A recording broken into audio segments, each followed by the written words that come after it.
Hi friends, எல்லாருக்கும் வணக்கம். நான் உங்கள் விக்னேஷ். குரூப் 4 2024 ஜான்வரி மாதம் 2024 உங்களுக்கான அறிவிப்பு வரும் அப்புறமா சொல்லியிருக்காங்க.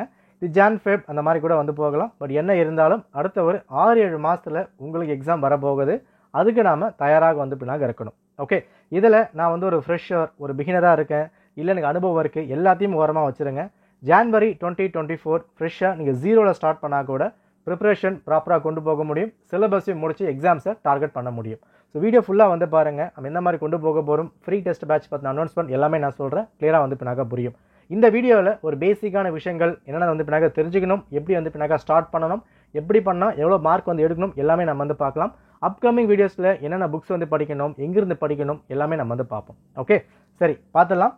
அண்ட் குரூப் 4க்கான master test batch new batch December 28 start ஆகுது. ஃபுல் சிலபஸ் கவர் பண்ணலாம். பைலிங்குவல் இன்ட்ரெஸ்ட் இருக்கவங்க டிஸ்கிரிப்ஷன் லிங்க் கொடுத்துருக்க முழு விவரம் செக் பண்ணி பாருங்கள்.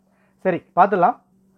ஸோ ஏற்கனவே சொன்ன மாதிரி உங்களுக்கு ஜான்வரி மாதம் நோட்டிஃபிகேஷன் வரும் அப்படின்னு சொல்லியிருக்காங்க. இது கொஞ்சம் ஒரு மாதம் வந்து பின்னாக தள்ளி போகலாம் மேபி. ஸோ எப்படி பார்த்தாலும் ஜூன், ஜூலை, ஆகஸ்ட்டுக்குள்ளே எக்ஸாம் வரப்போகுது. ஓகே, அப்போ நம்ம கையில் மொத்தமாக 180 நாள் வந்து இருக்குது. இந்த 180 நாள் ப்ரிப்பேர் பண்ண முடியுமான்னு கேட்டிங்கன்னா தாராளமாக பண்ண முடியும்.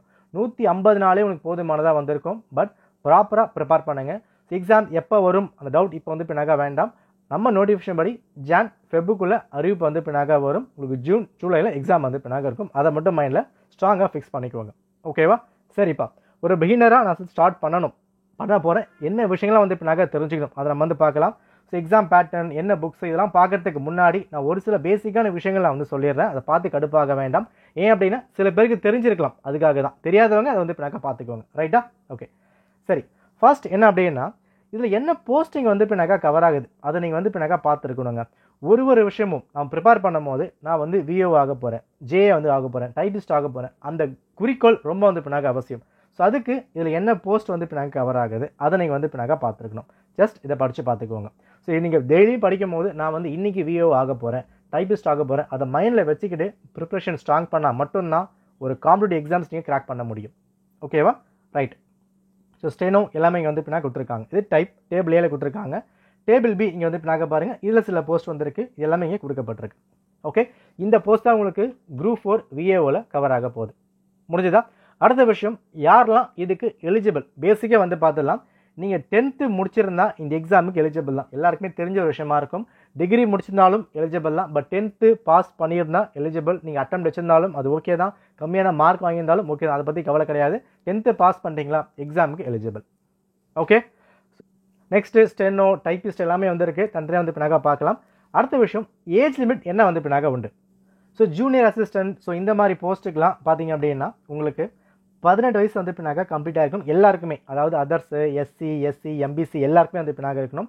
பட் எஸ்சி, எஸ்சிஏ, எஸ்டி இவங்க எல்லாருக்குமே 37 வந்து பின்னாக கொடுத்துருக்காங்க. இதில் விடோஸ் பொறுத்த வரைக்கும் எல்லா கேஸ்ட்டுக்குமே 37 மேக்ஸிமம் வந்து பின்னாக இருக்குது. எம்பிசி, டிசி, பிசி, பிசிஎம் பொறுத்த வரைக்கும் 34. ஜென்ரல் கேட்டகரி பொதுவாக இருப்பாங்க பார்த்தீங்களா, அவங்களுக்கு 32.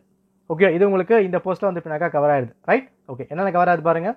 அசிஸ்டண்ட்டு, பில் கலெக்டரு, டைப்பிஸ்ட்டு எல்லாமே வந்து பின்னாக வராங்க. அடுத்தது விஏஓ பொறுத்த வரைக்கும் 21 வயசு வந்து பின்னாக கம்ப்ளீட் ஆகிருக்கணும் எல்லாருக்குமே. மேக்ஸிமம் பார்க்கும்போது அதர்ஸ் ஜென்ரல் கேட்டகரிக்கு 32 வருஷமும், எஸ்சி, எஸ்சிஏ, பிசி, பிசிஎம் இவங்க எல்லாருக்குமே 42 வரைக்கும் வந்து கொடுத்துருக்காங்க. அவ்வளோதான். இதான் வந்து பின்னாக ஏஜ் லிமிட். புரியுதா? ஸோ ஏஜ் லிமிட் நம்ம வந்து பின்னாக பார்த்தாச்சு. என்ன போஸ்ட் வந்து பின்னாக பார்த்துட்டோம். 10th கிளியர் பண்ணால் எக்ஸாம்ஸ் எழுதலாம் பார்த்தாச்சு. இதுக்கப்புறம் என்ன பண்ணி ஆகணும், ப்ரிப்பரேஷன் ஸ்டார்ட் பண்ணணும். என்ன வந்து பின்னாக பண்ணலாம் பார்த்துலாம். நெக்ஸ்ட்டு தெரிஞ்சுக்க வேண்டியது, குரூப் 4 எக்ஸாம் என்ன பேட்டர்னில் கண்டக்ட் பண்ணுறாங்க அதை வந்து பின்னாக பார்த்துக்கோங்க. இதில் உங்களுக்கு மொழி பாடம் வந்து பின்னாக இருக்கும். ரைட்டா?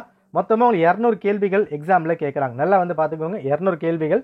இந்த 200 கேள்விகளில் ஜென்ரல் தமிழ் மட்டும்தான், பொது தமிழ் மட்டும் தான் வந்து கேட்பாங்க. பொது தமிழில் மொத்தமாக 100 கேள்விகள் 180 மார்க்குக்கு வந்து உண்டு. இங்கே இங்கிலீஷ் வந்து பின்னாக இல்லை. முடிஞ்சு போச்சா? ரைட்டு. அடுத்தது மேக்ஸ் உங்களுக்கு 25 கேள்விகள். பொது பாடப்பிரிவு ஹிஸ்ட்ரி, ஜியாகிரஃபி, பாலிட்டி, சயின்ஸ் எல்லாமே சேர்ந்து வரும். இது எல்லாமே சேர்த்து 75 கேள்விகள். மொத்தமாக 200 கேள்விகள் இங்கே வந்து கேட்குறாங்க. இதுதான் எக்ஸாம் பேட்டர்ன். டவுட் இருக்கா? டவுட் இங்கே வந்து பின்னாக இல்லை. முடிஞ்சு போச்சா? ஓகே. அடுத்தது கட் ஆஃப் அதெல்லாம் வந்து பின்னாக பார்க்கலாம். இதில் ஃபஸ்ட்டு விஷயம் நீங்கள் பார்க்குறது மேக்ஸு. மேக்ஸை பொறுத்த வரைக்கும் 25 கேள்விகள் நம்ம வந்து கொடுத்துருக்கோமா. 25 கேள்விகளில் 6th 10th வரைக்கும் நீங்கள் ஸ்கூல் புக் ப்ராப்பராக படித்தாலே போதுமானதாக வந்து இருக்கும். அதை படி நீங்கள் வேறு எதுவும் பார்க்க வேண்டாம். கண்டிப்பாக 23க்கு மேலே வந்து பின்னாக எடுத்துடலாம். ரைட்டா? அடுத்தது கட் ஆஃப் எனக்கு எவ்வளோ இருந்தால் சரியாக வந்து பின்னாக இருக்கும் போஸ்டிங் வந்து கிடைக்கும். 200 கேள்விகளில் நல்லா பாருங்கள், 200 கேள்விகளில் 175க்கு மேலே எனக்கு இருக்குது அப்படின்னா நீங்கள் போஸ்டிங்கை வாங்கிடலாம். வேறு எதை பற்றியும் யோசிக்க வேண்டாம். என்ன கேஸ்ட்டு என்ன இது எதை பற்றியும் யோசிக்காதீங்க. பிஎஸ்டிஎம் இருக்குது, இங்கிலீஷ் இருக்குது, எதை பற்றியும் யோசிக்க வேண்டாம். உங்களுக்கு 175க்கு மேலே போட முடியுமா? குரூப் 4 வாங்கியாச்சு. Right, okay. அடுத்தது தமிழில் நீங்கள் அதுக்கு வாங்கணும் அப்படின்னா தமிழில் 98 மார்க் மேக்ஸிமம் வாங்கி ஆகணும், மினிமமாக 95 மார்க். ஜிஎஸ் பொறுத்த வரைக்கும் 55லேருந்து 65 வரைக்கும் நீங்கள் வந்து பின்னாக வாங்கணும். இதுதான் பேசிக்கான விஷயம். இதை பார்க்கும்போது பெருசாக இருக்க மாதிரி வந்து பின்னாக ஃபீல் ஆகும். பட் படிக்க ஸ்டார்ட் பண்ணிட்டீங்கன்னா ஈஸியாக வந்து பின்னாக போயிடும். ஓகேவா? ரைட். இப்போ நான் என்ன வந்து பின்னாக பண்ணணும்? ஒரு பிகினராக என்ன பண்ணிட்டேன், போஸ்டிங் வந்து பின்னாக பார்த்துட்டேன், ஏஜ் லிமிட் வந்து பின்னாக பார்த்தாச்சு, எக்ஸாம் பேட்டர்ன் நான் வந்து பின்னாக பார்த்துட்டேன். அடுத்தது நான் என்ன பண்ணணும்? ஒரு டெஸ்ட் பேட்ச் ஜாயின் பண்ணணும், ஒரு கிளாஸுக்கு போகணும். அப்படியே வந்து பின்னாக தப்பு. என்ன பண்ணணும் அப்படின்னா சிலபஸ்.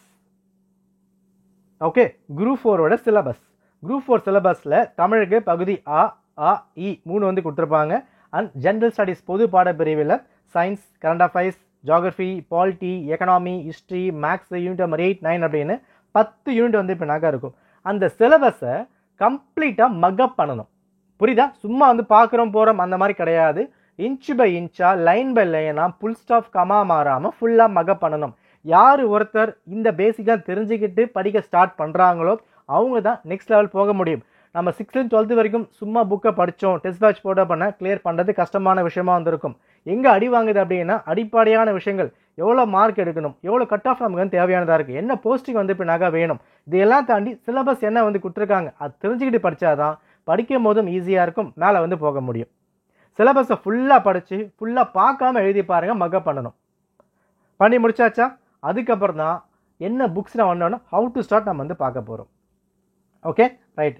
சரிப்பா, புக் லிஸ்ட் இங்கே வந்து பாருங்கள். தேவையான புத்தகங்கள் நல்லா நோட் பண்ணி வச்சுக்கோங்க. சமச்சீர் புத்தகத்தை தாண்டி தயவு செஞ்சு வெளியே போகாதீங்க. சமச்சீர் புத்தகம் போதுமானதாக இருக்கும் 6th 12th வரைக்கும். புரியுதா? மேக்ஸ் மட்டும் 10th வரைக்கும் போதுமானதாக இருக்கும். அதை தாண்டி ஜிஎஸ், ஹிஸ்ட்ரி, ஜியாகிரஃபி, பாலிட்டி, தமிழுக்கு 6 to 12 படிக்கணும். நீங்கள் சிலபஸில் பார்த்து 10th லெவல் அப்புறம் மாதிரி கொடுத்துருப்பாங்க, வேண்டாம். 12th வரைக்கும் வந்து பின்னாக்கா பாருங்கள். ஓகேவா? சரி, தமிழை பொறுத்த வரைக்கும் புது புத்தகம் 6 to 12 வந்து ஃபுல்லாக வந்து பின்னாக்கா பார்க்கணும். ஃபுல் அப்படின்னா அட்டை டு அட்டை கவர் பண்ணணும். நான் இது முக்கியம் அது முக்கியம் அப்படிலாம் கிடையாது. 98 மார்க் வேணும் அப்படின்னா ஃபுல்லாக நீங்கள் படிச்சாகணும். இதுக்கான ஃப்ரீ டெஸ்ட் பேட்ச் இருக்குது தமிழுக்கு, நான் வந்து அனௌன்ஸ் பண்ணுறேன். அதுக்கு மறக்காமல் நம்ம டெலகிராமை ஃபாலோ பண்ணிக்கோங்க, அங்கே தான் வந்து பின்னாக்கா வரும். வின்னர் சயின்ஸில் ஜாயின் பண்ணிக்கோங்க. Next, previous year question bank வந்து வாங்கி வச்சுக்கோங்க.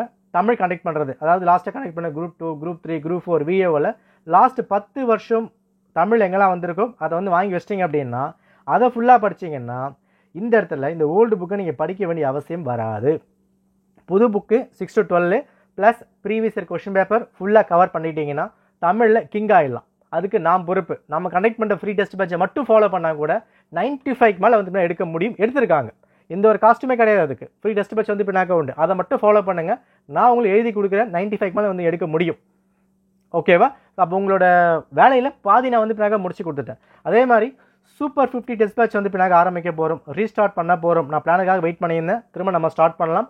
அதுக்கு மறக்காமல் எங்கேயும் நீங்கள் போக வேண்டாம், டெலகிராம் மட்டும் ஃபாலோ பண்ணுங்கள், போதும், அவ்வளோதான். சரியா? ஓகே. நெக்ஸ்ட்டு, மேக்ஸுக்கு புக்கை தாண்டி ப்ரீவியஸ் பேப்பர் ப்ராப்பராக சால்வ் பண்ணும். ஓகே. நெக்ஸ்ட், ஜென்ரல் ஸ்டடீஸ் பொது பாடப்பிரிவு பொறுத்த வரைக்கும் 2019 வந்த books 6 to 10th social science, சமூக அறிவியல், அறிவியல். ரைட்டா? 11th and 12th ஹிஸ்ட்ரி, வரலாறு, ஜியாகிரஃபி, புவியியல், எக்கனாமி, பொருளியல், எத்திக்ஸ், அறிவியலும் பண்பாடும், அண்ட் பாலிட்டி, பொலிட்டிக்கல் சயின்ஸு, அரசியல் சாரிங்க வாய் ரோலிங் ஆச்சு, அரசியல் அமைப்பு. ஓகேவா? ரைட். ஸோ இந்த புத்தகம் மட்டும் போதுமா குரூப் 4 கிளியர் பண்ணுன்னு கேட்டிங்கன்னா தாராளமாக போதும். ஒரு அகாடமியில் போய் புக்கு வாங்கணும், மெட்டீரியல்ஸ் வாங்கணும், சாஃப்ட் காப்பி வாங்கணும், பிடிஎஃப் வாங்கணும், தேவையில்லை, தேவையே கிடையாது. ஸ்கூல் புக்கை மட்டும் 6th 12th வரைக்கும் தமிழ், மேக்ஸ், ஜிஎஸ் ப்ளஸ் கனடா பேஸில் ஒரு 10-12 கேள்வி வந்து கேட்பாங்க. அதுக்கு நம்ம தனியாக வீடியோ வந்து பின்னாக பார்த்துக்கலாம். அதெல்லாம் தாண்டி நான் இது வரைக்கும் கரெக்டாக பண்ணுறேன், ஸ்கூல் புக்ஸை கரெக்டாக முடிக்கிறேன் அப்படின்னா குரூப் 4 கிளியர் பண்ண முடியும், தாராளமாக வந்து பின்னாக முடியும். தமிழில் 95 பாசிபிளா? எஸ், பாசிபிள் தான். 98 வந்து பின்னாக எடுத்திருக்காங்க, கண்டிப்பாக வந்து பின்னாக முடியும். ஆனால் அடுத்து வரப்போகிற அந்த 6 மாதம் நீங்கள் ஸ்டடியாக வந்து ஃபாலோ பண்ணி ஆகணும். ஓகே. ஸோ 6 மாதம் டே பை டே என்ன வந்து பின்னாக ஃபாலோ பண்ணலாம், அதுக்கான ஒரு ஃப்ரீ பிளானும் நம்ம வந்து பின்னாக கொண்டு வரும், அதையும் வந்து பின்னாக பார்த்துடலாம். எல்லாமே நம்ம டெலகிராம் சேனலில் மறக்காமல் ஃபாலோ பண்ணிட்டே வந்தீங்கன்னா ஈஸியாக அக்சஸ் பண்ணிக்க முடியும். So super 50 free test batch, தமிழுக்கான ஃப்ரீ டெஸ்ட் பேட்ச் வருது அண்ட் ஃப்ரீ பிளான் வந்து பின்னாக வரும். ஸோ குரூப் 4க்கு இன்னிலேருந்து நீங்கள் ஸ்டார்ட் பண்ணுங்கள். ஜனவரி 1 ஸ்டார்ட் பண்ணுங்கள், நியூவில் ஸ்டார்ட் பண்ணுங்கள். அமோகமாக வந்திருக்கும், எல்லாமே முடிக்கலாம். எல்லாமே ஆரம்பிக்கும் போது கொஞ்சம் கஷ்டமாக இருக்க மாதிரி தான் ஃபீல் ஆகும். போக போக எல்லாமே வந்து பின்னாக சரியாயிடும். ஓகே, இவ்வளோ தாங்க பேசிக்கான விஷயங்கள். கச்சா முச்சாரெலாம் போட்டு நோண்டிக்கவே வேண்டாம். சிலபஸை படித்தாச்சு, 6th and 12th புக் இருக்குது. சிலபஸை படிங்க, புக்கை படிங்க. சிலபஸை படிங்க, புக்கை படிங்க. 10th புக்கா பாலிட்டியா, சிலபஸ் எங்கே இருக்குது, பாலிட்டி படிங்க, முடிஞ்சு போச்சு. 6th தமிழா, தமிழ் எங்கே இருக்குது, 6 ஸ்கூலுக்கு படிங்க, போதும், அவ்வளோதான். அதுக்கப்புறம் ரிவைஸ் பண்ணும்போது யூடியூப்பில் பார்க்குறது மற்ற எல்லாம் போகிறது எல்லாமே வந்து நாங்கள் பார்த்துக்கலாம். ஸ்கூல் புக்கை ஸ்ட்ராங்காக ப்ரிப்பேர் பண்ணாலே குரூப் 4 கையில் உண்டு, அவ்வளோதான். வேறு எதுவுமே வந்து பின்னாக இல்லை. வளவளா குலகலாம் கிடையாதுங்க. வெட்டு 1 துண்டு 2 ஸ்கூல் புக்கே படிக்கிறோம். டார்கெட்டு ரிவைஸு, முடிஞ்சு போச்சு. தட்டுறோம், தூக்குறோம், அதை மட்டும் மைண்டில் வச்சுக்கோங்க. நெகட்டிவ் தாட்ஸ், எக்ஸாம் வரும், வேகன்சி கம்மியாக வரும், எப்போ வரும், வராது, ஓட்டு போடுங்க, ஓட்டு போடாதீங்க, அதெல்லாம் தூக்கி ஓரமாக வச்சுருங்க. பேசலாம் ஓரமாக வச்சாச்சு. ப்ரிப்பரேஷன் பண்ணுங்கள், எக்ஸாம்ஸை கிராக் பண்ணுங்கள். கிளியர்? நன்றி, வணக்கம்.